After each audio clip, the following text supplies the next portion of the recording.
welcome back to another episode of Fallout 76 as we return within our series from the Fallout 76 event that we were lucky enough to be invited to. Huge thank you to Bethesda, by the way, for inviting us and flying us out to such an amazing event where we got 3 hours of Fallout 76 footage that we are going to be sharing over the coming days. So make sure that you are subscribed with that notification bell to stay up to date with all that jazz. Not to mention, make sure to go and hit that like button. Let me know what you think of Fallout 76 down below, because we're doing a giveaway for a copy of Fallout 76. The first winner is actually being announced today in just a second here. And also, if you guys want some context for what is going on, at the end of last episode, we got ourselves into, I believe, Point Pleasant, which is this kind of little town, little area where the Mothman has a lot of roots within. I think there's even a Mothman Museum that we end up wandering our way into, and even like some like weird ritualistic stuff on top of it all. But currently, I'm trying to find a way, because I don't exactly have much ammo to go ahead and shoot these guys on the roofs from afar.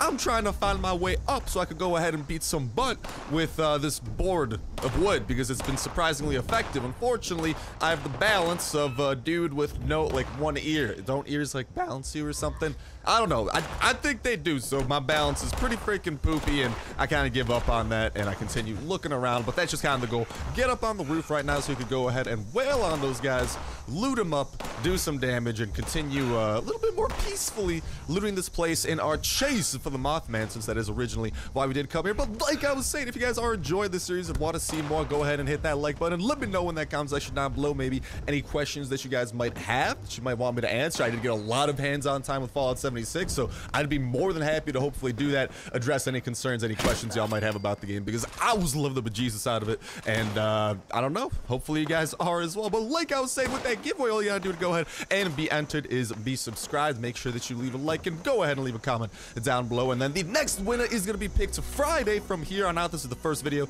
Y'all can go ahead and enter in on for that giveaway of Fallout 76, a copy of Fallout 76 for your choice of any platform that it's out on. I can't get you Fallout 76 on mobile. I'm very sorry to break that news to you, but yeah, go ahead and do that. Y'all can enter it on every single Fallout 76 video leading up to Friday. Then Friday we'll pick a random video starting from this one, from Wednesday's video and Thursday's video. So those will be the 3 y'all can enter in on. But let's go to actually announce the winner of this past giveaway. The initial giveaway we had to celebrate Fallout 76, and that randomly chosen comment was from the Fallout 76 gameplay part 1. And huge congrats to the randomly chosen comment. Alt-tab saying, I love yo Starsnipe, tell me, is the game worth it? Well, you will be getting this puppy for free, baby, so go ahead and leave a reply to that pinned comment over at the very tippity top of the comment section, letting me know the best way to privately get in contact with you so we could go ahead and make arrangements for you to acquire the game. But with that said, with that done, best of luck to y'all in the giveaway that's beginning, and bless up, because we got ourselves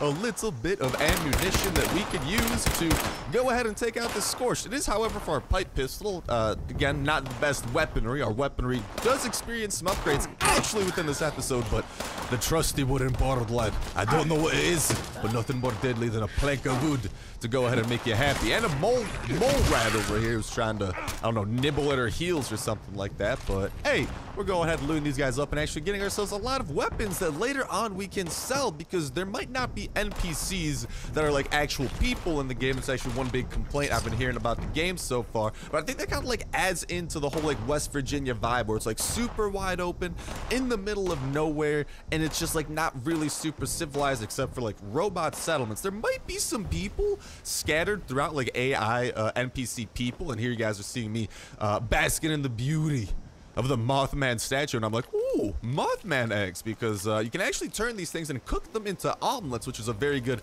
food recipe you could do. And food recipes are actually pretty important, since you do have a food bar and a thirst bar. However, don't need to be super worried about those. You might be like, oh no, I'm gonna constantly be chasing after food, chasing after water. It's not to that extent. It's not one of those survival games where it's like your job is to eat and drink water. No, no, no. It's just like a nice little side thing that you just gotta go ahead and keep your eyes on. But for the most part, you'll usually be coming across food just from looting stuff. And if you come across Mothman eggs or anything like this that could be then cooked on a fire into a marvelous Mothman egg omelet, then that's good. But the reason I was picking these up, I'm like, dude, what if we could use these? Oh, and then we got the Mothman Museum. We're kind of going through, I believe, the storefront of the Mothman Museum, trying to go ahead and acquire ourselves a little bit of loot through this. But back to what I was saying, the whole reason that I was intrigued by the statue in this town was because I had this obsession with trying to summon the Mothman. I didn't know if there was like some kind of ritual we could do to summon him, if there's like something specific we could do,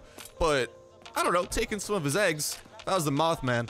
Saw a random dude taking some eggs, you know, that belonged to me. I don't know, man. We'd probably have some beef, especially back from Poland. Dude, listen, honestly, Poland, back where I lived in Poland, back where my family's from in Poland, little rural area, right? Literally, the house next to ours is literally a farm, right? That man had chickens. Let me just say, I know just how much a man values his own eggs, all right? So I wouldn't blame the Mothman. I guess that was my logic in trying to do Grand Theft Egg, but I don't think that worked out very well for us. Here, there's actually a doorway that I believe led into the Mothman Museum, but we did not have the proper skill nor the bobby pins to break our way through that lock. So you can actually go ahead and level up your lockpicking skill. You guys can see currently we're as unskilled as they come with a big old zero, but you can actually go ahead and level it up, which will be able to get you through some of these doorways. And the way that that is done is not by smacking a Mothman statue.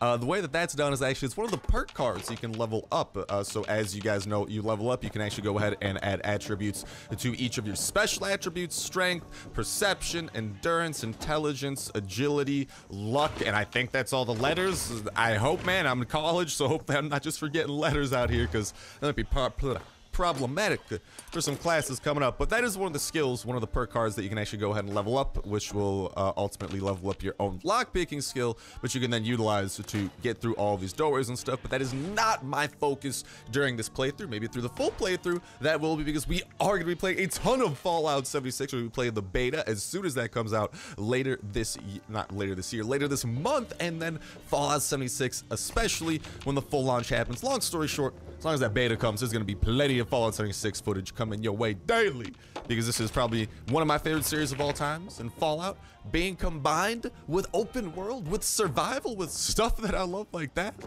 I don't know, man. It's a dream come true. I've been enjoying the bejesus out of it. And there's actually an ammunition vending machine. So back to my point on NPCs. While there might not be human NPCs scattered really throughout, there are still a lot of other ways to interact with the world. You will find traders. We actually find a trader a little bit later today. You will find traders that do wander around and you can trade with. You can find vending machines. I think you can even build up and place vending machines at your very own base. And then there are also settlements throughout the world that are usually inhabited by robots, and while I mean they're not necessarily people, you can still kind of interact with them a little bit. You know, you can poke them, get them to say something, and take things from there. But they do provide, I think you can honestly even get quests. Yeah, you can actually get quests from them. Just because there aren't human NPCs doesn't mean that you can't, and do trades and a ton of stuff like that. And here we actually have another suspicious Mothman area, a little ritualistic looking area where I've decided to go ahead and pick up all the bones, because you never know, dude. Never know when these bones could come in handy, especially when a freaking stupid mosquito is designed to attack us. But that's all good. We can go ahead and loot up on him and continue looting up all this stuff. But yeah, I'm kind of very intrigued. So I'm like, a Mothman-oriented town with this weird ritualistic thing. You know, it just kind of makes me think like, okay, why don't we go ahead and get some milk? No, that's not the thought that comes into mind. It is what I did, but it's not the thought. It makes me wonder, like, is there some kind of special thing we could do here to summon the Mothman? I'm looking around, maybe seeing if there's something that I might be missing besides loot and a little bit of caps, which is always good. But, oh, there you guys can actually see the Pip-Boy light does return, in case you're wondering. So if it's dark, if it's getting dark, you just go ahead and hold down the button that opens your Pip-Boy, and that will actually go ahead and activate a little light for you. And then the light is beautiful, because, well, it's a light, dude. If it's dark, I don't know. Lights are pretty self-explanatory, you know, but at this point, our group is kind of reconsidering, like, all right, we can't figure out what weird rituals going on with the Mothman as much as we'd love to, so we're kind of looking around like, where do we want to go to next? What is the next adventure? Because Point Pleasant, while it was a nice little sidetrack, oh, there's actually a dev over here who was helping us out a little bit in all of his glorious OP-ness. Oh, man, I can't wait until I'm that level. Have to give him a thumbs up, because his armor looks beautiful too, man. It really does. But yeah, he's just kind of chilling around with us, having a blast. He can't even engage in PvP with us yet either, because in case you guys are not aware, you need to be minimum level 5 to go ahead and engage in that. And our group has kind of decided at this point, like, hey, yo, let's go back to the vault, and why don't we go ahead and do the main quest line a little bit, because the main quest line will actually get us looted up a little bit, which is where our problem did arise. As you guys may or may not notice, our ammo situation, pretty dire. I'm using a piece of wood to beat giant bugs' butts. Not exactly ideal. I prefer bullets, so the main quest line should help us out quite a bit in that bullet situation, in that bullet scenario, not to mention hopefully getting us some weapons and even leading us down the way towards the other side of the map. And here we have a ritual mask that the dev did drop for us to go ahead and try, and I'm like, dude, hold on. Could this be how I summon him? And it's actually a pretty cool looking mask, as you can see. A little bit spooky. Ain't gonna lie, but I'm trying to think like, okay, maybe the Mothman will be like, oh, he's doing a ritual. I'll come and visit him.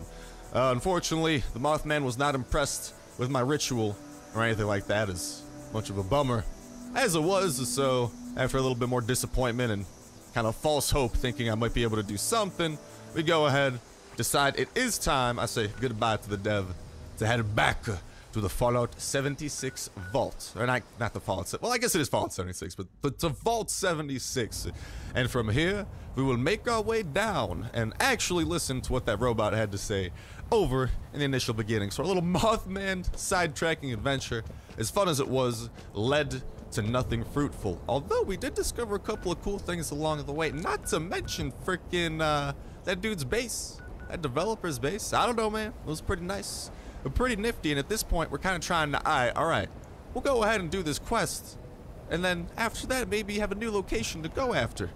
And I continue eyeing that. I'm looking all throughout. I want a good place to go to, and this place right here, this is what caught my eye. This is the ultimate goal. That little town, well, not little town, it's actually quite a big town. I know, because we got there throughout the series. I didn't see anyone else over there, by the way. We might have been one of the only people to reach that town. Not to spoil anything, but that town, when that episode releases, is going to be nutty, dude.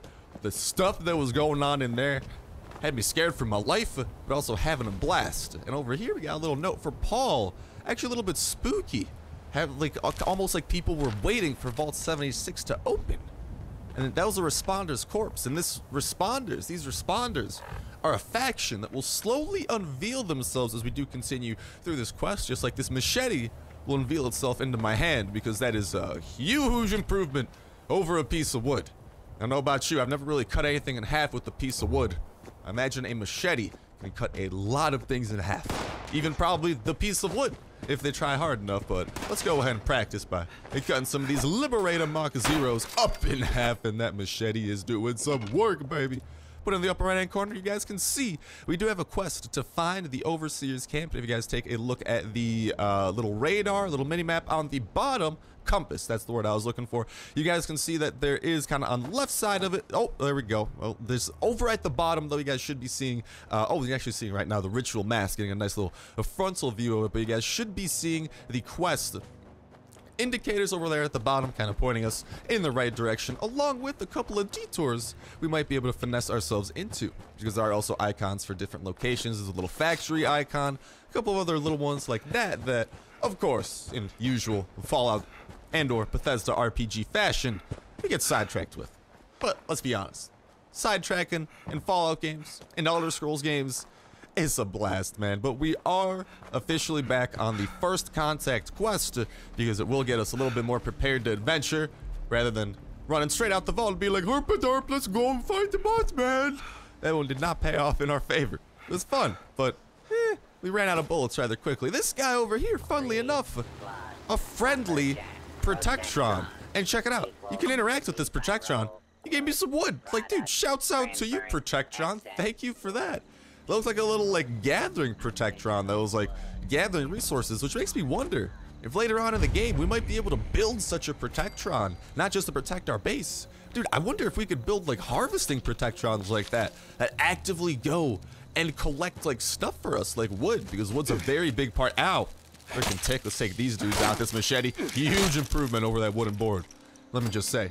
Yeah, but also, like I was saying, wood is going to be a big component. A lot of the junk, a lot of the things that you all can ultimately scrap over at workbenches are very important in the base building component of the game. Wood, very much so. Wood is like one of the key things you need to even be able to build out your base using things like foundations and walls. That is going to be one of the main resources. So, I don't know, it's going to be cool, because with just the amount of building options you guys may have seen, as we kind of had a video dropping on that, where it was a whole dedicated video towards base building, and the crazy amount of options it's gonna have.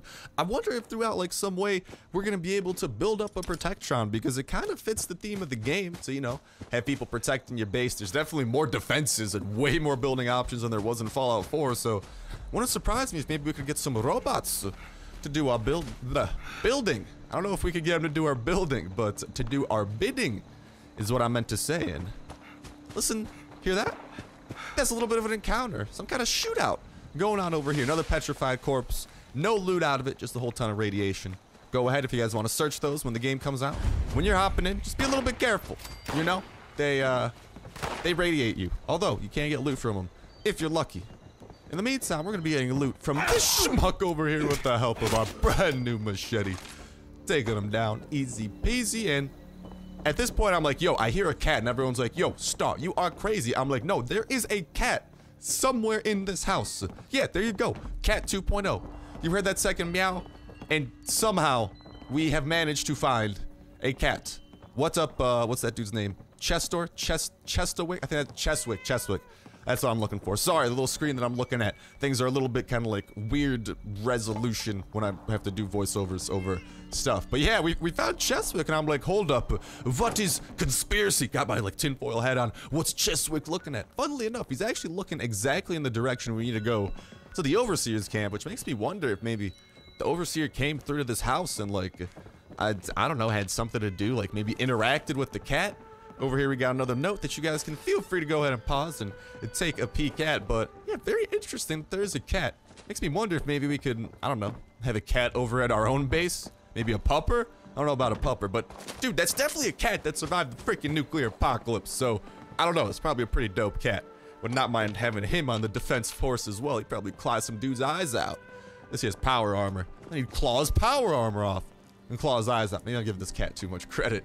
But back into the usual scrapping. Again, it's just a good practice to be in whenever you find one of those benches. Is scrap all your junk. For the most part, it should be able to save you some weight, and it will allow you to condense all your junk into stuff. Junk does still have weight a little bit to it, or like the scraps that you get out of the junk that you ultimately scrap. Those do still have some weight to it, just as a little heads up, but you can ultimately store those at your base once that is set up. Found some very nice explosives there. Baseball grenade, fragmentation grenade. Those will come in handy. Especially because we're going to try something a little bit crazy, a little bit unorthodox a little bit later in the video. But yeah, dude, baseball grenades, fragmentation grenades. I think we have a couple Molotov cocktails too. Plenty of explosivos ready to go boom.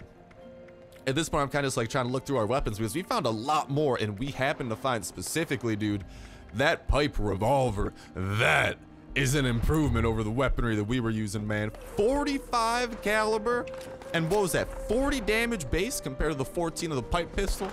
Pipe weapons might not be the best, but this revolver, it's got a little bit going for it. I enjoyed it, and I think these liberators who go ahead and get into some combat with it, they enjoyed it too. Nothing like the two-shot to take them down. A little bit of a crash plane. I was like, yo, what's this all about? I don't know, couldn't really find anything related to that, but there was the tale of a crashed plane. Maybe a plane somewhere nearby, but the adventure must go on, and we continue on because we want to see where this quest takes us. And ultimately, after a while, the quest will take us to a point where it just gives us like an okay amount of stuff, and then we're back off to the venturing off. Don't worry, we're not going to be dedicated to doing this main quest. It's, from what they were saying, it's supposed to last right around 40 hours just off the main quest. Okay, there's still side quests, there's still miscellaneous quests, there's still base building, there's still other crazy things you can try to do, such as take down the freaking Mothman, find him, things like the Scorched Beast, a ton of things like that. But up here, this dinky little place, it's the Overseer's camp. I'm not gonna lie, I was expecting better out of the Overseer, but check it.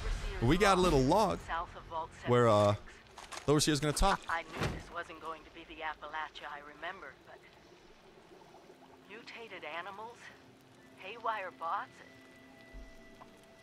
no people so far. We have to be ready to rebuild in what I can confirm is hostile territory. Fortunately, Vault-Tec was prepared. You see this? The cooking station, the stash box, the workbenches, all built with the camp. You need a home base out there. The construction and assembly mobile platform is designed to give you one. Just add resources, planning, and a little elbow grease. When you move your camp, everything you've built is stored, ready to be placed back down in the new area. Establish a foothold whenever you're in unfamiliar territory. There's all those omelets I was talking about. I've left my camp behind so you can use it. I know I'm breaking my own advice by not taking it with me. But after seeing Appalachia for myself, I need to make sure every resident of 76 has a safe haven they can start from. I'll make do without it. If it's still standing, the town of Flatwoods is further down this road. Find me there. This is the Overseer, signing off. And there we have it. The story develops. The story continues, and Flatwoods is the next logical place for us to head to, just down the road. But in the meantime, we actually have some quests over here that we're going to be knocking out to craft a piece of armor, to craft a weapon, a couple little miscellaneous things we could do. Pretty helpful because actually the armor workbenches, it's got some pretty good options behind it. Although at this point, I think there's just like a little glitch that it ends up being solved. Like this was an early build of the game that we weren't getting. But yeah, I just kind of like walk away from the camp in a little bit and then come back and it's working again, you know. But then the legendary Graham we come across. I'm like, guys, do you see this? He has like 3 stars. I'm spooked beyond belief. I'm like, what's this guy do? What's this guy do? It's a super mutant. Well, besides having a propane tank on his face, he's actually just a trader, which is kind of nifty. So it's like, oh, okay, check it out, dude. He literally just wanders around the road.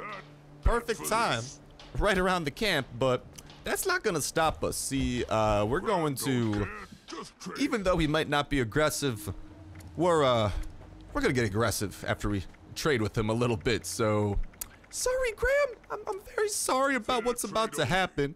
Here's the weird thing. He was only trading blueprints. I think there might be like certain traders like him that are only blueprint traders that give you blueprints for your base or something like that. But yeah, the Overseer's Camp was filled with a couple different of those workbenches that we saw. And the stash box, we've seen that actually, I think a couple of times. We saw it at the other dude's base that we visited. That's going to be where we can put all that junk away. And from there, I believe it still can be used as base resources when you are building up your base. But it won't be taking up weight or room over in your normal inventory, giving you more room to gather more and do more. And speaking of that, we do have those extra weapons. We could actually sell those to him. I just didn't want to take the time to go ahead and do that because we have a lot of little like 1x1 weapons. I didn't want to accidentally sell something that, you know, maybe was better than another weapon. If we had more time on our hands, if it wasn't like a 3-hour timer to record all this, we would be getting a little bit more nuanced, a little bit more in-depth with that trading.